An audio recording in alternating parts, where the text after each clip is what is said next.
Welcome back to the Three Old Friends. The music never ends.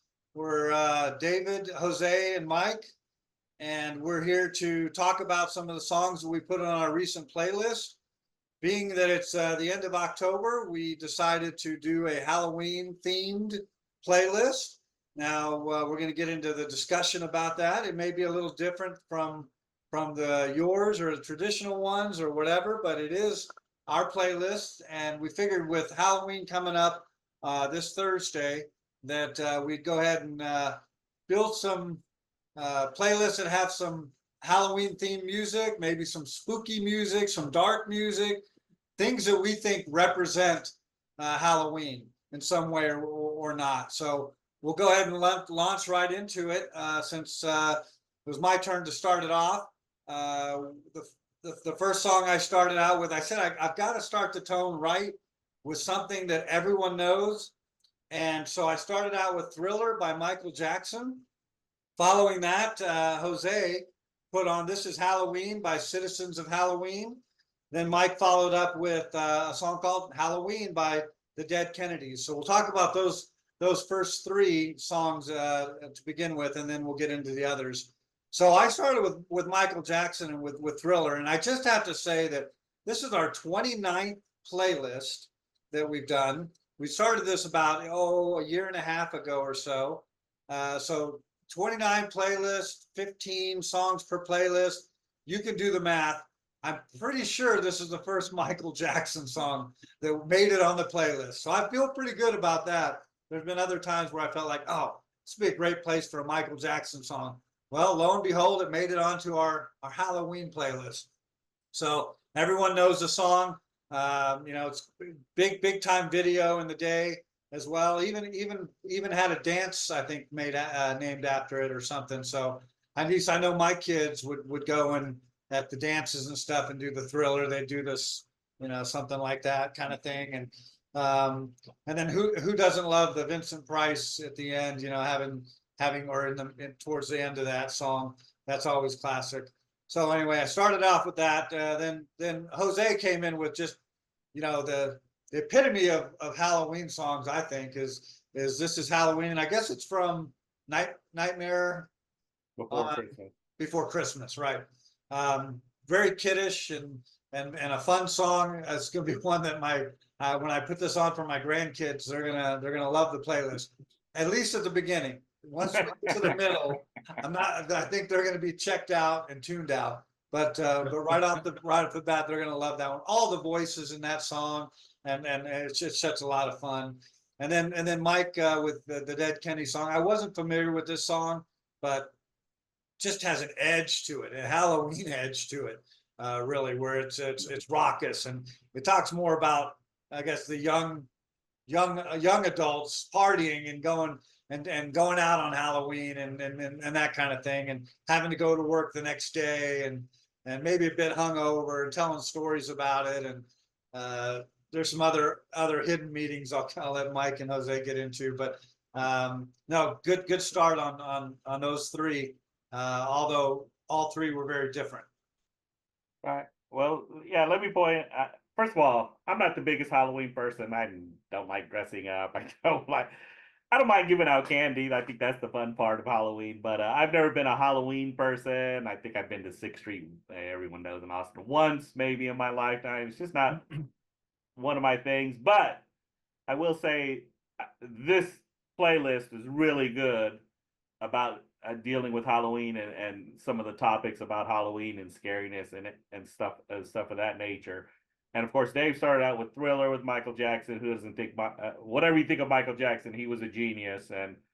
But I will say I may be one of 20 million people who didn't own this album, never owned the album, never had it. I don't think I even own a Michael Jackson album. It's not to say that he's not genius, and this is well deserved, and he's well deserved of the accolades, especially for Thriller, which is one of the top 5 selling albums of all time.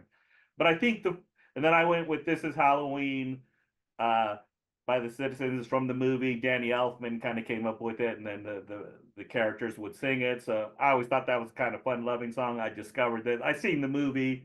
I think it's a great movie, and it reminded me of that. And then Halloween by the Dead Kennedys. And I think what all, and then Dave talked about how it's a little different. I think this is what those three songs convey is how Halloween has kind of evolved even since we were younger. How when we were younger, we'd all just dress up and some fun. It was fun loving. We all went to the houses. But as Halloween has evolved over the years, it's become a party thing. It's almost become a holiday for some of the older people. You see, how many haunted houses do we have? How many cornfield mazes have come of it? You know, in the last 30 years, you know, that stuff. That was, I don't remember a cornfield maze when I was growing up. Yes, people had little haunted houses, but nothing like they have now with the gore and with stuff. So I think I love that these first three songs are kind of the evolution of how Halloween has evolved and how it's become a kind of a holiday and a party. Like Dave says, it's a thing, you know, for adults, not just for kids. I never remember my parents going, you know, I'm going to go dress up and go to a party and get hammered. You know, not that that's what they said, or you know, even that. But nowadays, that's hey, everyone, you know, it's a thing. So that's why I think I really love these first three songs because it really shows an evolution of Halloween and how it's evolved over the years. I completely agree with what you're saying. Excuse me. So I'm going to kind of back into this and talk about that for a second before the song, just real quick. I totally, it has changed since I was a kid. I don't know if you guys have memories of particular costumes, but one time I dressed up as Groucho Marx. It was like I wasn't any kind of bloody whatever, you know, I never really, that wasn't what it was for me. And, you know, I know people did that, or Kiss, members of Kiss or whatever. But it has, and it's not just the nature of it, you know, and I don't care what people do as adults or whatever, as long as they don't hurt somebody. But I've noticed, I've been thinking about this year especially, it's the yard displays are just going over the top.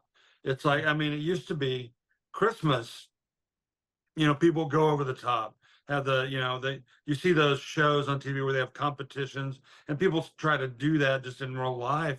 And I'm like, wow, really? Okay.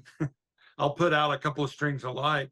Well, we don't really, I think Rachel has some old skeleton she set out in front before just for kids walking up, you know, I put in a black light. But yeah, it's like crazy. This thing behind me, I took this picture today and it was like 1/8 of a display along this road of just more and more and more stuff. And it just really, I don't know, people are into it. So, okay, so the song, which is why we're here. Thriller, yeah, of course I remember that. MTV Generation, you know, it was huge. It was, I guess it was a song first, and it kind of had a little bit of a peak or however it did, and then they did the video, and then it had a much bigger thing. The video was like a longer form thing, and I never had the record either. My brother did. He had that and Off the Wall.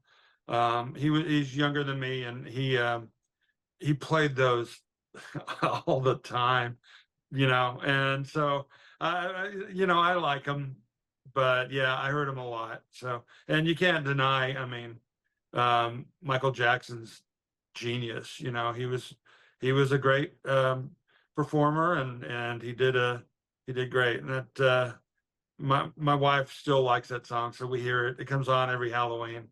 And then what was the next one? Oh, This Is Halloween. I have not seen this movie. People, I know, right?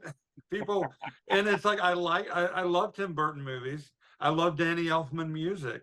But I have not. So I guess I better see it this year. I'm sure it's really good. I've heard it is. Yeah. So It's the taste, and you know, Tim Burton has his own unique style. So yeah. yeah, but I've seen many other of his movies. I haven't seen the new Beetlejuice thing, but yeah, we'll see. And then mine, Halloween, Dead Kennedys. Yeah, we haven't really put this kind of music on. I mean, this particular subset of punk. But these guys, yeah, they're really kind of on the edge there. At least back in the day, they were. Jello Biafra and the others, and this song, it kind of turns it on its head. It's like Halloween's about putting on a mask, And the point he's making here is, well, yeah, this one day you go out and be who you really are under your day-to-day mask at the job and whatever. Gotta act nice. And he has some kind of rude words about that toward the end of the song. I love that. But yeah, so I thought that was interesting, and I like it.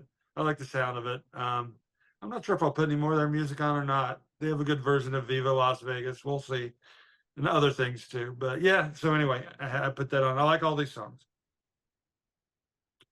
So Yeah, I thought it was again a good start. And so with that, I had only a couple of songs picked out ahead of time that I really wanted to get on, and one was something like with Thriller, but also what I would consider just a classic Halloween song, and that's the Monster Mash.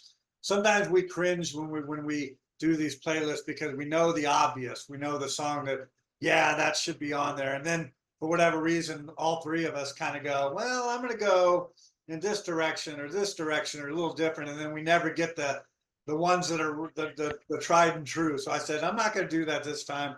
With this one, I'm going to go ahead and put on Monster Mash by Bobby Boris Pickett. And following my song, Jose came in with Using the Monsters theme, which we like to play on each other sometimes. Put on Monsters by Fish off their latest album. And then Mike finished up with a song called Darkness by Peter Gabriel, which I had not heard either. So again, we start with kind of a kiddie, fun-loving kind of song with Monster Mash. Everyone's probably really familiar with it. If you're not, you need to go check it out. You've probably heard it on the radio every Halloween for the last several years. It'll always come on. But I like the different lyrics of it. I like the story of it, and you can Monster Mash, and it's got a good beat to it. You can dance to it. You can Monster Mash to it. All of that. And then all the different voices, we always know when we get to that point, where it gets to the end of the line and he's like, when you get to my door, tell them Gordy sent you, or whatever it is. There's like 5 of them in the song. And he keeps, you wait for that moment in the song each time because it's coming. But anyway, just a fun song. I've always liked it. Wanted to make sure I get it out on the playlist. Then Jose came in with Monsters. I know that I'd heard a few tracks off the newest album. I think he even played some on a recent playlist as well, but I hadn't hit on this one. Just a good classic Fish song. Talking about waking up and having monsters in your head, but the tune is good, the melody is great. It's well written. It's classic Trey Anastasio. Nothing bad to say about it. It meets the theme of monsters for sure.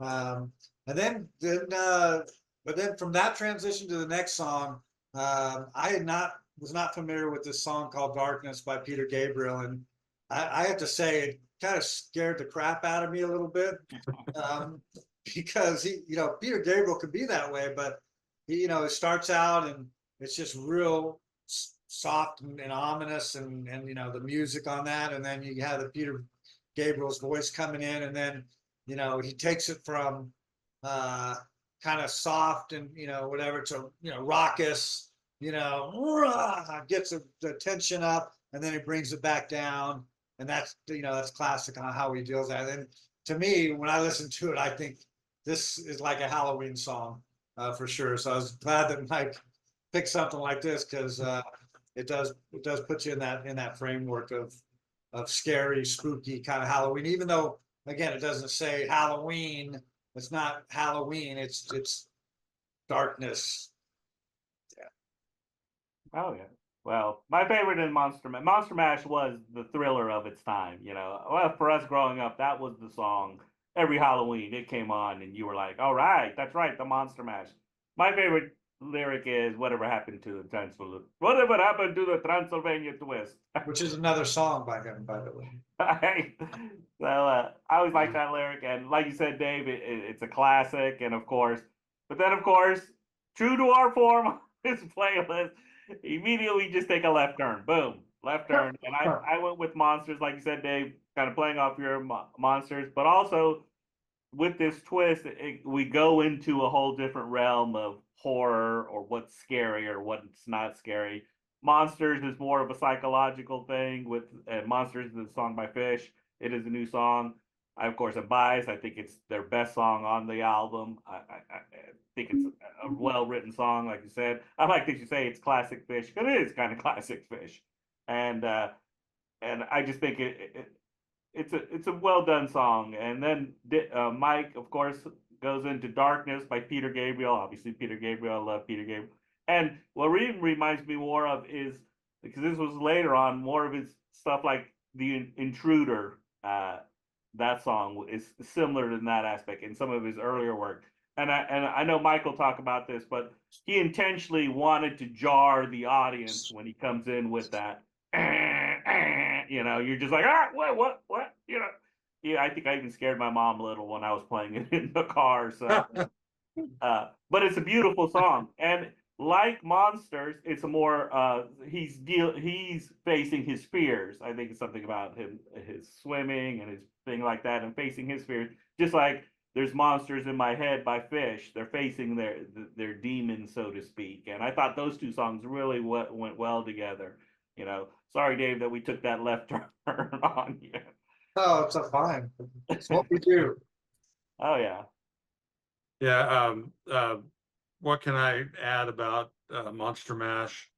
Grew up hearing it as a kid. I think they even played it on Dr. Demento sometimes.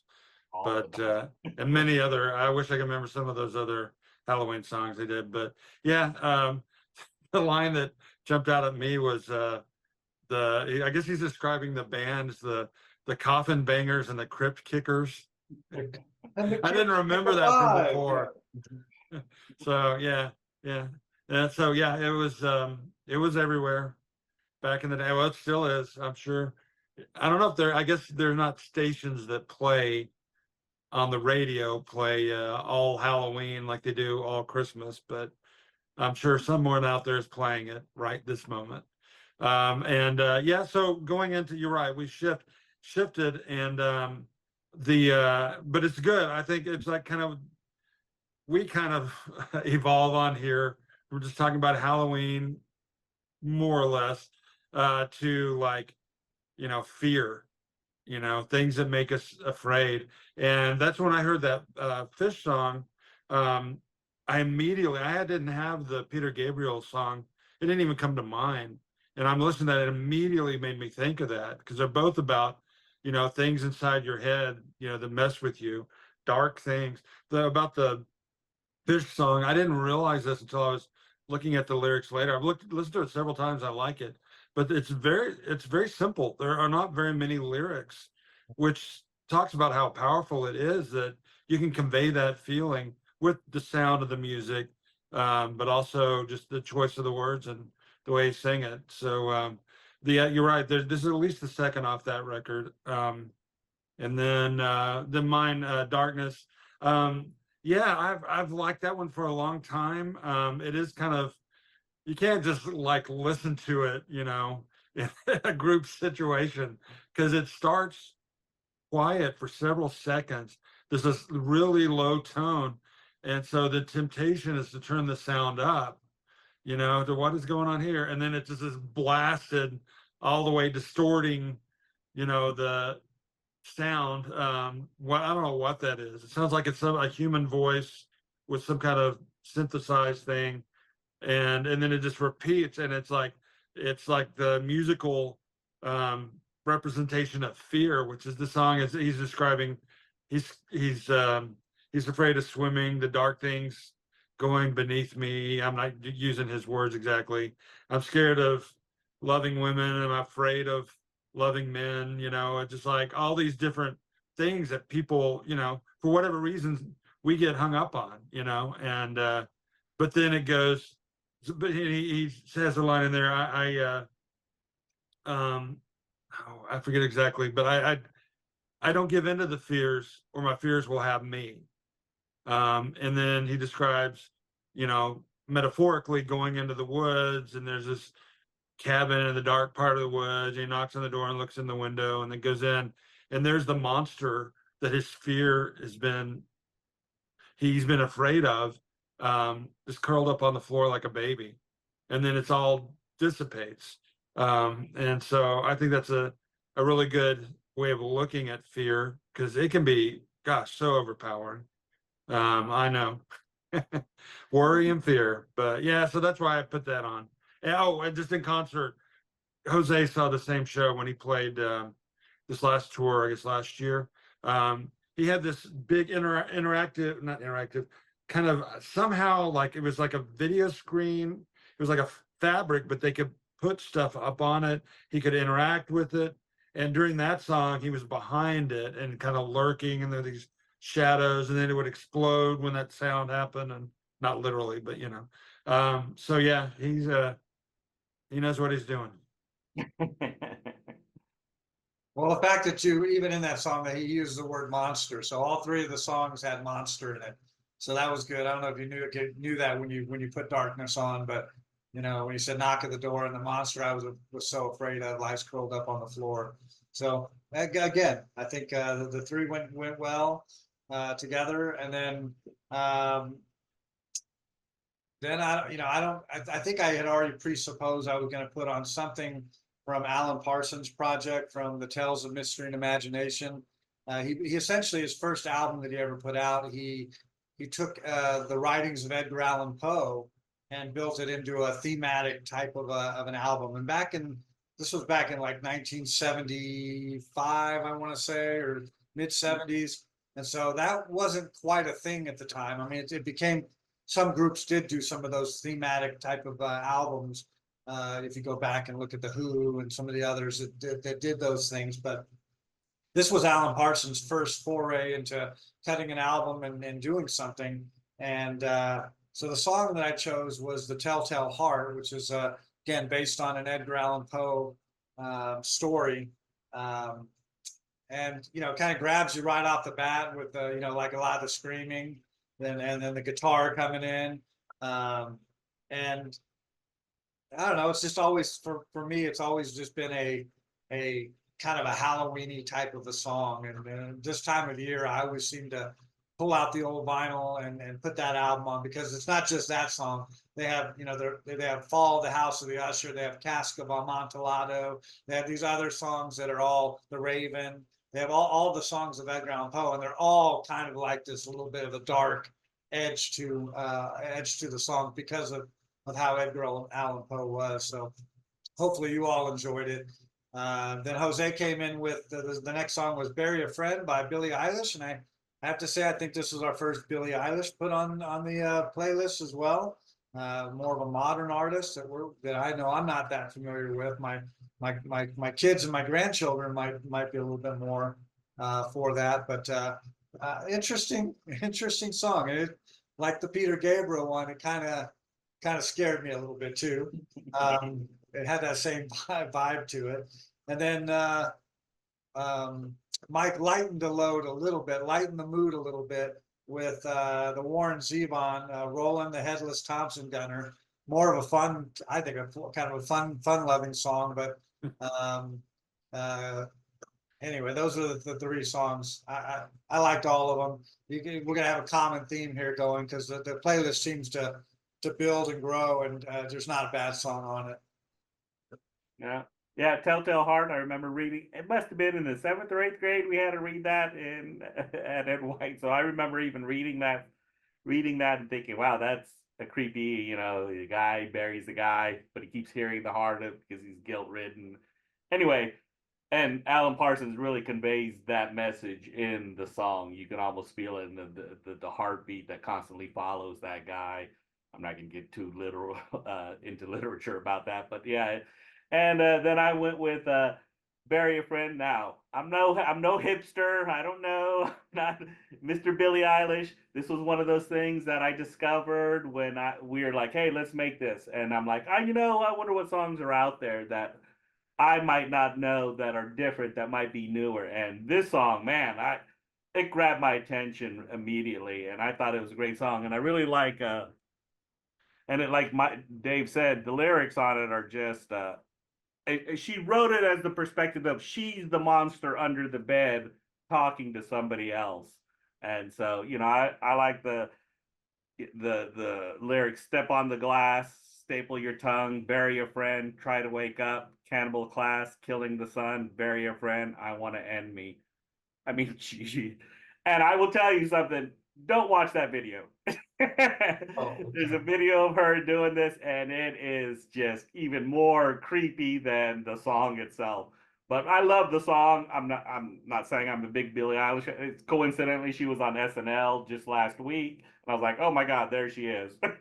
I didn't plan that. Again, I'm not no hipster. I've obviously heard of her. I think her music's great. Some of the songs that I've heard, and this was one of those. And then, of course, Roland, the Headless.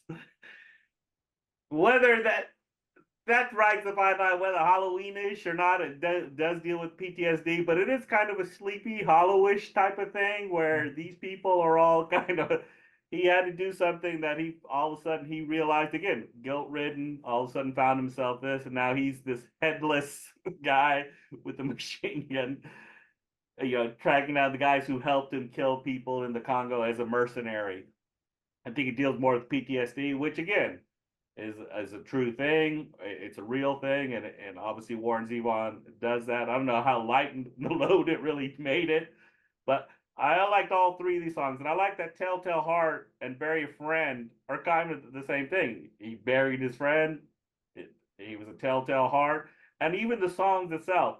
I'm not going to go as far as to say that you can make a direct correlation between Darkness, Telltale Heart, and Bury a Friend as far as the music goes, but there's a running theme there, and you can tell they've been influenced by all those. So I thought it was a great job on all those on all fronts there. Yeah, so just getting right into it. The Telltale Heart. I don't remember what grade I was in, but I had a teacher who read that to us in class, and then got us to finally realize it was his guilt, that was overwhelming him. And I was like, it blew my little young mind. And then my mom had this 8-track, Tales of Mystery and Imagination. And I hadn't really looked into, I mentioned these 8-tracks a lot. She had a lot of 8-tracks. I hadn't really gotten into Edgar Allan Poe, even though that story, but she played this, and then I heard that song. Oh, wait, I know this. We heard this in class. And that singer on that, man, he is like tearing his throat out, screaming. It's just like, wow. He is like, he's getting totally into that character. It's a cool song. The whole album, I agree. The Raven, I think, was there something about the Pit and the Pendulum? I don't remember, but Yeah. a lot of that's on there. And then of course, then after that I got really heavily into Edgar Allan Poe. And then Billie Eilish, I don't know a lot about. What I have heard on the radio. It's like, I was like, I'm not sure I like that voice, this kind of whispery kind of, but I think that was more my bias. I need to be open to stuff like that, because somebody could say that about, say, Billie Holiday. She has such a distinct kind of whispery whatever voice. If you're not into that, you miss a whole bunch. And so I really think I appreciate you bringing this, because it's usually on a station that I don't listen to or on stations I don't listen to, more contemporary music.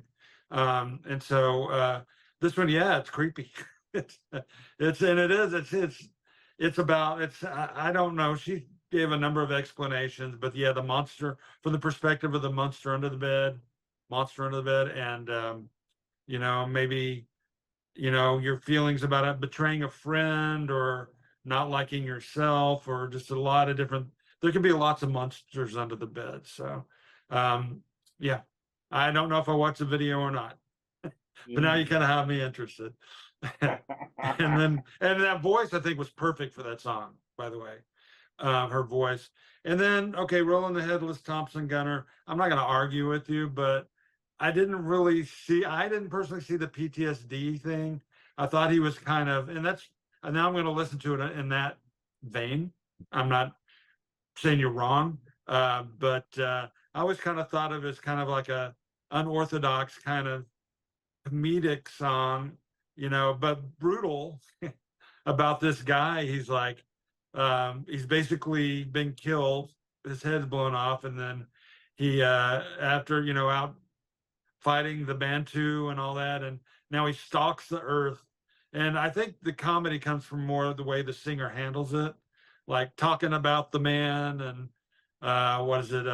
Is the first verse they're like Roland, the headless Thompson gunner. No, the Thompson gunner, but then they throw headless in the next verse.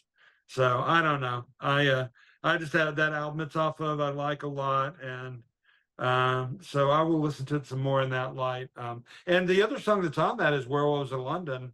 That, well, there's a couple of songs that might qualify as horror shows, but Werewolves of London, again, similar deal. It's like, rip your gut, rip your throat out, Jim.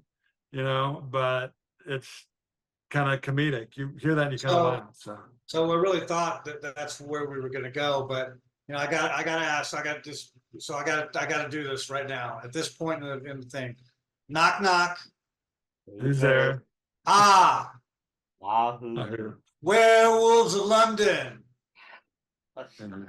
Okay, there's your one. Dave. Do I need to do it again? No, No, I don't need to do it again. no, thank you. I That's a got it. great knock knock joke. Ah, ahoo, ahoo, Werewolves of London. Okay, yeah. Okay, Well, Dad. Anyway, so Well, I let me thought just say- I thought for sure you were going to put that one on, but you went with the other Warren Zevon tune. Let me just say that I got the PTSD actually from an article from Warren Zevon talking about that. So Really? that's the only reason I mentioned that. When I did the research on the song, that's where I got that from. So just Oh, wow. Well, Yeah, what was it?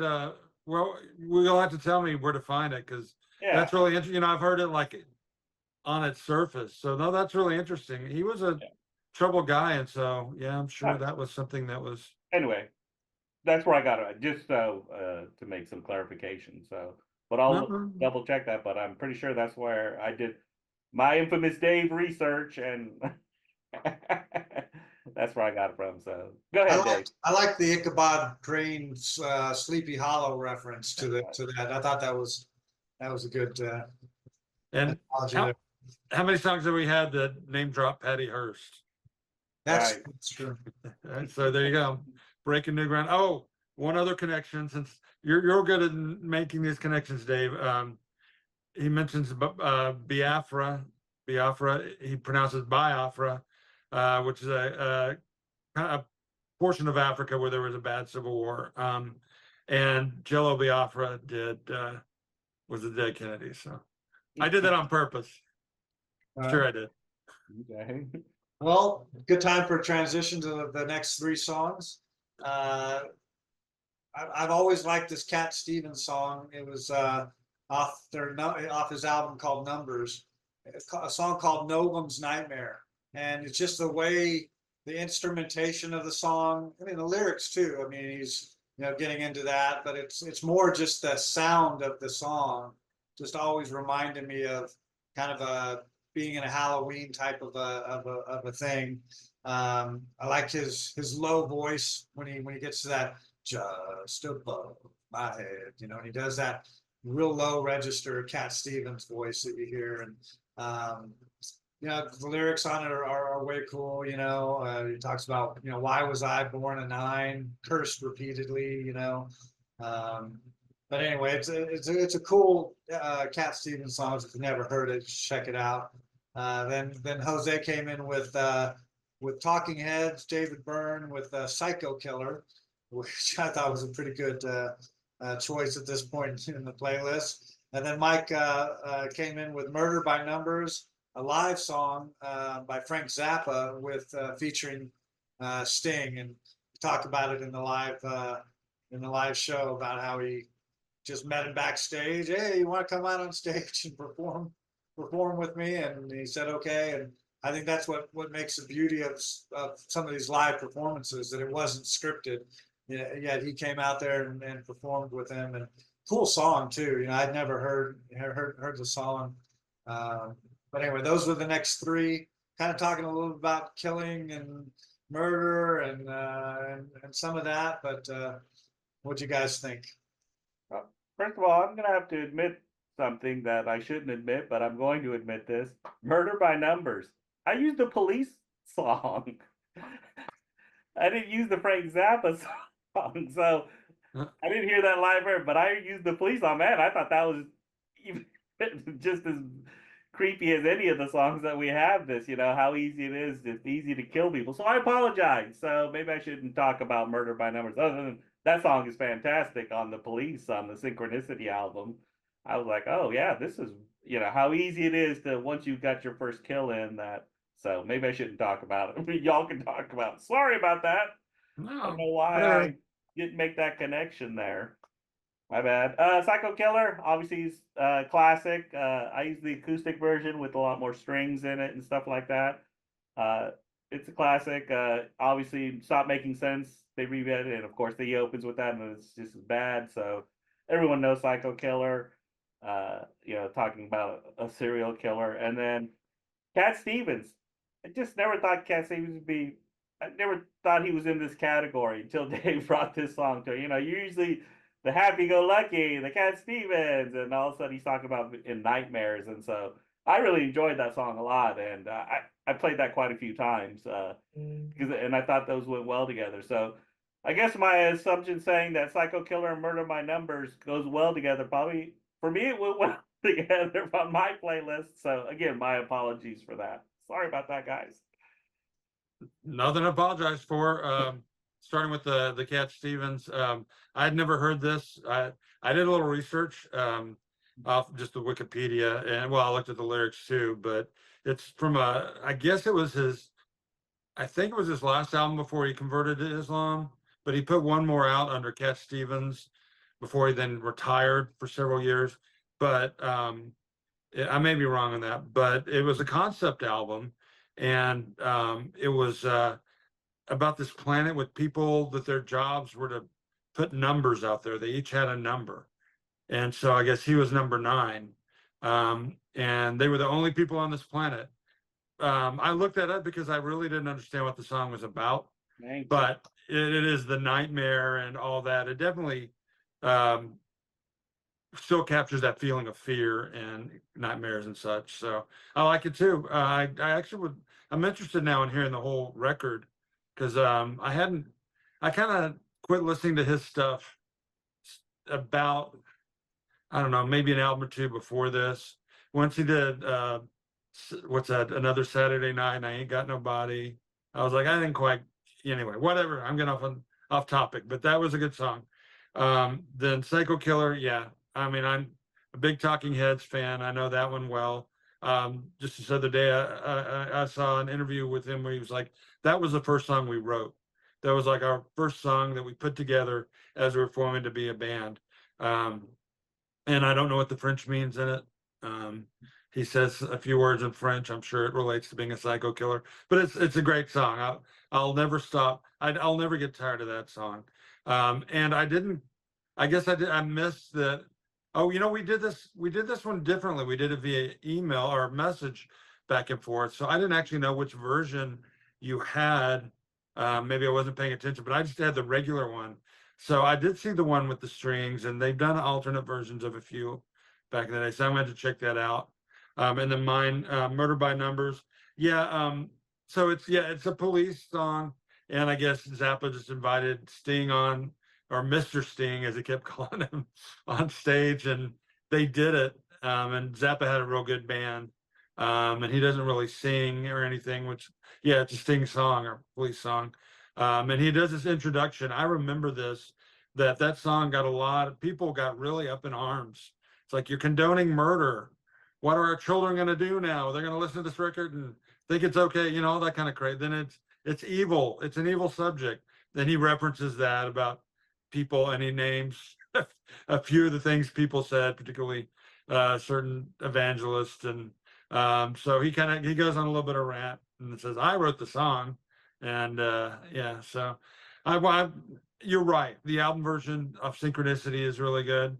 It's kind of buried on there, in a way. There's a lot of more famous songs, and it's kind of hidden away in there, which I think is a shame. There's that one and another one like that. So I thought that I put that on because Psycho Killer. I had that on my list, and that seemed to go well together. Any other comments about those? Yeah, I guess I'll have to listen to the Frank. I hope it's as good as it is. And it sounds intriguing now, more intriguing than just the studio version. So, Well, What I think is interesting is that, yeah, he brings them out on stage, and he talked to him in the back, and he agreed to come out and play. And they had a little banter back and forth between Sting and Frank Zappa, right? He's just kind of like, so he said something like, well, I don't want to kick a man when he's down or something, and then Frank Zappa fires back something, and then he says that Jimmy Swaggart didn't like this song back in the day, and said it was written by the devil, and then they start going down the list. He goes, written by the devil, and they go, dude, performed by the whatever, the Satan himself, the Beelzebub, and he lists all the names of them. The horned one, he goes, nah, it was me who wrote the song, and I'll have to listen to it. That sounds more Halloweeny. Yeah. Trying to murder people once you get the taste of murder. It's easy as 1, 2, 3. Wow. Yep. well, then at that point, we're down to our last three, and I was trying to figure out what song to put on. And at this point, I was trying to play off maybe what the Psycho Killer and the Murder by Numbers, but it wasn't quite working out. And so I went back and thought, well, we had the dark theme, or the darkness, with Peter Gabriel, and we've put on some Leonard Cohen, some other songs here on some other playlists recently, and so I didn't know this song ahead of time. I came across it. I think it's the beauty of why we're doing what we do, is because sometimes you have the song that, like, okay, I've known the Cat Stevens song for years and years. Boom, I could just put that one on. I knew that one. But in preparation for this, also, we can go out and look at other artists and other songs and other things. And in so doing, I came across this Leonard Cohen song called "You Want It Darker," and it doesn't necessarily talk about Halloween or anything. It's the sound of the music, and the fact that he sings it in the lowest register. People don't sing songs in the bass clef at that low of a note. You don't see that or hear that hardly anywhere. But I can't even imitate it, but he's like, he growls, it's so low. He's got such a low, deep voice, a deep bass voice, that makes it ominous, that makes it scary. And then you add the lyrics to it, which I'm not exactly sure what it's all about, because it seems like Leonard Cohen weighs a lot of the religious and the biblical and the different things in there. You always ask, why, Lord, why, and things like that. He weaves a lot of that into his music and into his songs, if you really go back and look.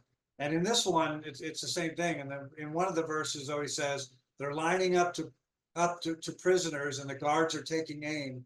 I struggled with some demons. They were middle class and tame. I didn't know I had permission to murder and to maim. You want it darker. And then it goes into that. So anyway, I thought it was a cool song, and I was glad I stumbled across it to put it on the playlist. After that, Jose went classic hard rock, heavy metal, and he's been waiting. I know he has. He's been waiting to have the metal come out, and he chose Sabbath, Bloody Sabbath by Black Sabbath. As he'll probably tell you, there's probably 5 or 6 songs he could have gone with Black Sabbath, because again, you get that dark, deep, Halloweeny kind of feel to some of their songs. And then Mike ended the playlist with, and you'll have to help me if I didn't get the title right. I clicked on the right one, but is it just called Tubular Bells by Mike Oldfield, like number 5 or number 4? There's some number of that on that. No, it's just an abbreviated version they did for the film The Exorcist. Okay. They kind of, yeah, I'll talk more about that, but yeah, it's just Tubular Bells. So when you hear that, like Mike said, you think of The Exorcist, and we all know back in the day that pretty much scared the pants out of all of us kids. In fact, I wasn't allowed to watch it or do that, but I think I saw a preview of it, and it wasn't until I was a much older adult that I was able to watch The Exorcist. So yeah, anyway, that's how we ended the playlist. What do you guys think? Right. I thought the last three songs really kind of encapsulated almost all the themes, especially "You Want It Darker" by Leonard Cohen, and like Dave said, I guess Mike has really been kind of introduced us to it, and we're all kind of engaging with Leonard Cohen. And this song is, and doing a little research, is about him questioning religion and things of that nature. And Dave brought up that lyric. It's like, hey, how can I shoot someone when I've been taught my whole life that murder, thou shalt not murder, and yet here I am killing people because they're telling me to kill people. And he really delves into and I thought he encapsulated a lot of the themes that we had in some of the earlier songs, the darkness and things of that, of questioning himself, questioning different things at the same time, questioning his own soul. So, man, and it's like Dave said, it's a powerful song. It is as haunting can get, and I really enjoyed that a lot. And I kind of went with Sabbath playset, like Dave said. You could go with anything from Black Sabbath. A lot of songs that could have easily gone with it. I always love Sabbath, and you're right, Dave. I've been waiting. That's my favorite album, Sabbath, Bloody Sabbath. That song I think is great. I don't know, as much as it also delves with him questioning religion and being taught things, and he brings him up, like, hey, you fill my head up full of lies, and now he's questioning, well, why did you do that? And, calls them names and stuff like that. And then of course, Mike kind of wraps it all up with Tubular Bells. Again, like Dave said, that when that movie came out, it was like, you have to bring a barf bag with you. There's barf bags there you have to have. And people were walking out of that movie. And it was kind of controversial, in its time. So, it was a great way to end this song. And as much as I think it was the forerunner of all the other movies came out, the haunting sounds. Now we get the Halloween, we know all those little Halloween and Friday the 13th, and now all the different other movies that come with it. But Psycho all has a thing. I guess that was the precursor to this. But Tubular Bells is really the embodiment for us, our generation, of when you heard those bells, you're like, oh shit, this is scary. So yeah, enjoyed it a lot. Like I said, I thought this was one of the better playlists, as much as I'm not into Halloween. Yeah, I agree with the last thing you said too. I think it's a really good playlist. It stands, even though we do go off in some directions, they're all about fear and darkness and everything, murder and straight out Halloween stuff. I think they're all connected. You Want It Darker. I'll just say it's my favorite song on here my favorite song on here, even out of the things I put on, because I wasn't very familiar with it at all. And it is a very powerful song. He put this out just a couple of weeks before he died. They put it out, and I heard the song one time on the radio, and then it's just like right after that, within a short time, a few days, I heard he died, and I'm like, wow, that is really a song he had so many different types of music. But I think one thing that really makes that song as dark as it is that voice. His just that deep voice. And it changed. If you hear his earlier stuff, it's much higher. It's less sparse, well, no. His early stuff was also kind of sparse. He brought in orchestration stuff later, but that his voice, I guess, changed. And this is a kind of pretty sparse song, except for some notable things. I looked it up. There's this kind of low, kind of chanting in the background, almost like a chorus, and it's this chorus from the synagogue. And the way they do that is just so creepy. And I didn't know what the song is about. I looked it up, and it's just basically, you just need to know it's about how bad dark things can get. Let's see, it's "You Want It Darker, we kill the flame." That's kind of says it all right there. So yeah, I appreciate you bringing it in. And I'm going to have to check out more of his later stuff. that's kind of where I first got familiar with this stuff. It was a later stuff with that voice. Sabbath Bloody Sabbath, I know that one well. I had a compilation of their music. I never really bought any of their records beyond just having that one, but it was a double album. It had a bunch of their songs, and yeah, it's funny because it's like, it's that driving, Ozzy scary sound, and then in the middle there's this kind of like, you know, nobody, whatever. I forget the lyrics. It's like, okay. Then he goes back into it.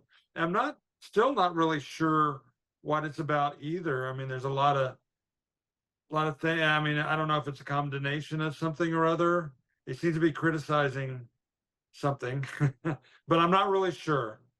I want to jump in on that for a second. I'd forgotten that what you said, Mike. I wanted to echo that is, well, a couple things. The fact that it starts out real hard driving and everything, and then it has that very melodic part where you forget how good of a vocalist Ozzy Osbourne really was.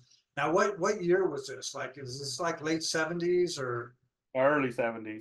75, I think. So this is early 70s. So back then, even in that day, I mean, Black Sabbath was like heavy metal. It was hard. It was hardcore. Now, when you put it up and compare it to today, and it just doesn't seem as hard as it used to be. I think I've said this before, but doesn't quite have the same feeling. But yeah, same thing you said, Mike, is that it went from hard to that really melodic melody there in the middle, and I thought that was a great choice. Well, a lot of people have said that you could make a case that Black Sabbath was progressive rock in some aspects. It's just the way that they change things up. Like they get the reputation of being the original heavy metal guys, but if you listen to a lot of their different songs, Electric Funeral, Fairies Wear Boots, it's that's not heavy metal. That's something different. So yeah. Even Iron Man and War Pigs, you can make a case. That's progressive rock. That's something different. That's not heavy metal. I mean, yeah, power chords galore, of course. But yeah. And it wasn't even, their music wasn't just that. It was also, I mean, no, I completely agree with you. But they also had like even more mellow kind of songs like Changes. Right. And which is interesting, has and then there was one that was an instrumental, like acoustic guitar, and I wish I could think of the name of it. But you wouldn't, if you heard that, you would never know that was Sabbath. It was just so different. But yeah.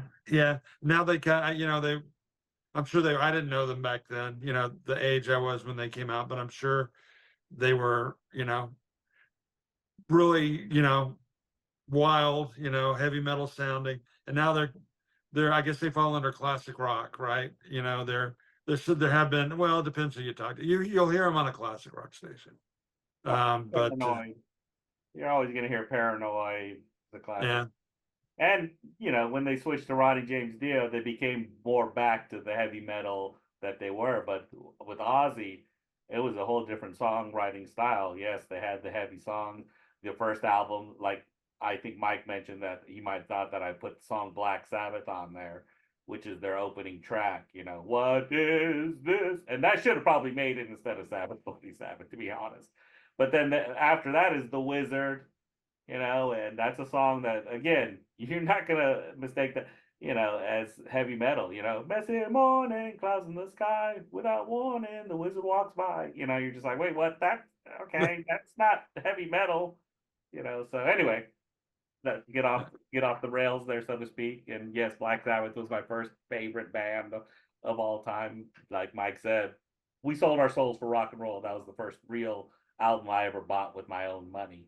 So yeah, that's fine to get off on these things. Actually, I kind of like discussing, we bring a lot of stuff out discussing these things. And then I ended with Tubular Bells, which I was kind of a little concerned how that would go over with you guys. It's an instrumental, but it's from a soundtrack, but it's just I don't know. I couldn't think of something else to put on to end it with. And seemed like a good wrap up. I too, when I was again, it's probably 75, 74 when this came out. The commercial alone scared me to death. And then I went to talk to a kid and I brought it up in school, like whatever, third, fourth grade, whatever it's in. And I'm like, what's that movie about? I've seen the commercial and it looks really scary in that song, you know? And the kid was like, oh, it's, yeah, a girl gets possessed by the devil. And well, you know, it's a demon, whatever. And that just scared me to death because I'm like, wait, devil can go through walls? It's like, nobody's safe. We're all going to get possessed. So that kept me up at night, just like, yeah, and then seeing the commercial. But then years later, I got into it's a progressive rock album, Tubular Bells, and that main part that is connected with the movie that people think of is just a part of it. There's so much more to it. And so I got into it about the time I met you, Jose, back late 80s. And boy, I played that thing to death. So you owe it to yourself outside of this to check it out because there's a lot of interesting. Mike Oldfield does a lot of interesting things with a number of instruments. So yeah, I like this playlist. Yeah, I had a lot of fond memories of Halloween growing up, and then also with my kids. And now I've got my grandkids all excited about it, and you know, it's an interesting holiday for sure, but I think it's one that needs a playlist. And you know, we probably had a lot of songs that we didn't do, so this opens the door for Halloween 2. If they can do Friday the 13th and Nightmare on Elm Street 2, 3, 4, whatever, we can do the same thing with our playlist. So this is just the first one. We'll have to come up with a catchy title for it, and then I'm sure next year we'll do another one to get all the songs that we missed. So again, thanks to everyone. Anything you want to add about the playlist? I think we all liked it. No, I think, yeah, like you said, it's a good. You could probably play the first 5 songs or the first 4 songs for your kids, grandkids day, but you know, let's keep the other. So they can discover those on their own. But no, overall, like you said, and yeah, I think we missed a couple here and there. Careful with that Axe Eugene, things like of that nature. So, but yeah, overall, just a great play. I've already ranked it in probably my top 5 of the ones that we've done. Yeah, I've already said it a couple times. I really like it. I had several songs. A number of them I didn't put on because they were just so long. But who knows next time. And you mentioned Careful with that Axe Eugene. I had One of These Days on there too, which just has one lyric, one of these days I'm going to cut you into little pieces, which would have also gone well, I think, after Psycho Killer. But anyway.